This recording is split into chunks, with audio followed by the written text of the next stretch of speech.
So ready na naman yung ating masarap at malutong na turon mga idol. Ayun mga idol, pupunin natin at wala na daw ang turon sa baba, sa tindahan mga idol.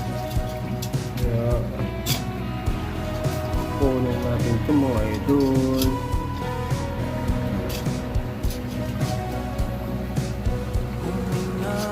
So pangalawang salang na pala natin ito mga idol. At 30 plus yung isang sarang natin mga idol. Hindi parehas ang sarang natin mga idol. May 30, may 30 plus din. Ayan na. Lugi kasi pag pakunti-kunti yung salang natin mga idol. Kaya dapat marami yan. So, ito na mga idol. Medyo maputi-puti pang konti.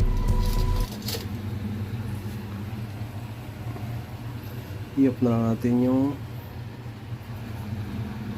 ayan na mga idol.